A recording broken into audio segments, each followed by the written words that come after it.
It is December 4th, and I am making the featured recipe from the Fannie Farmer kitchen cabinet, souffled crackers. To make souffled crackers, you need common crackers. These used to be, well, as the name implies, quite common in New England. Very popular to be crumbled up in chowder. They're a lot like big oyster crackers. I had to order these from Vermont, which is really a shame because they used to be made just down the road from me in the town of Milton by the G.H. Bent Cracker Company. They made common crackers. They also made hardtack for the Union Army and later for Civil War reenactors and Hollywood. Unfortunately, they closed not too long ago, so I was unable to get local common crackers. I have been really interested to try this because the directions are intriguing. As usual, I have never made this recipe before and I have no idea how it's going to turn out. So let's get started. To make souffled crackers, you will need common crackers, ice water, butter. First thing is to split the common crackers. Well, that one just split on its own.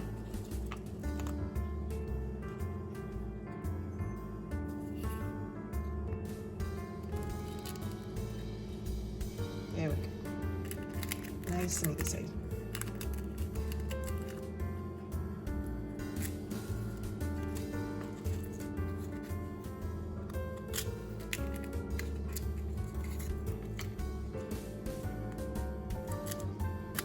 Just put the butter knife in there, wiggle just a little bit, splits right open.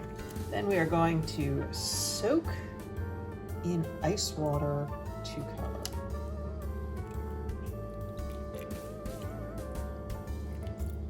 For 8 minutes. We'll see what happens in 8 minutes. And we're back 8 minutes later. The crackers are to be drained and arranged in a dripping pan. I don't have a dripping pan, so this baking tray will have to do. All right, some of these are more substantial than others. Yeah, that one's kind of a mess. There we go. And now we put 1/3 teaspoon butter in the center of each one. All right, that's a kind of precise measurement. So I'm gonna cut off a tablespoon of butter,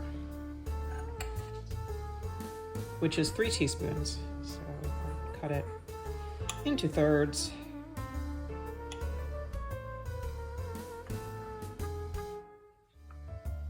And each one of these into thirds.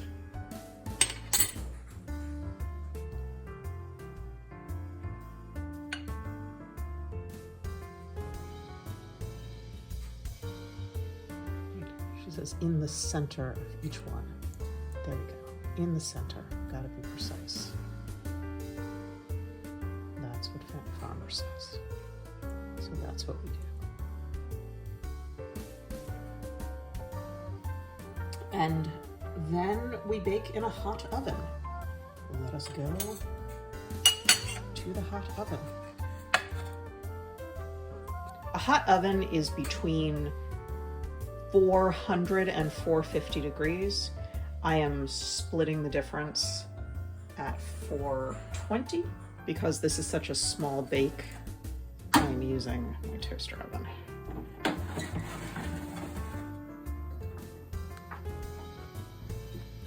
This is to cook until puffed and brown, which is, Fannie says, 45 minutes. We'll see. Just checking in, we're about halfway done. They are already, the thinner ones are already getting browned. But I will trust Fannie Farmer and leave them in for the full 45 minutes. I have my souffled crackers.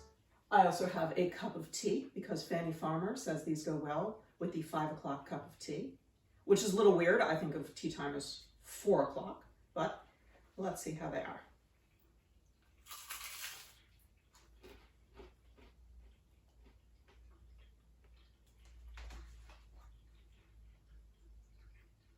They're crunchy. They did in fact puff up and are sort of soft in the middle, buttery on top.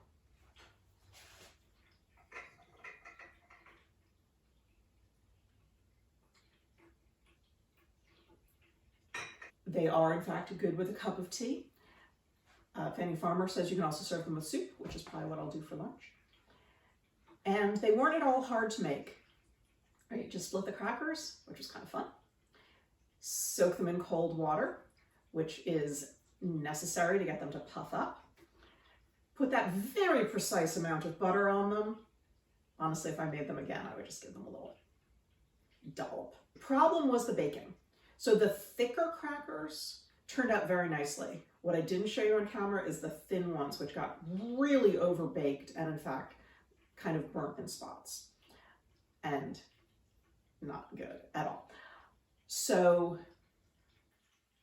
a hot oven being 400 to 450, I split the difference, made it 420, probably should have gone even lower.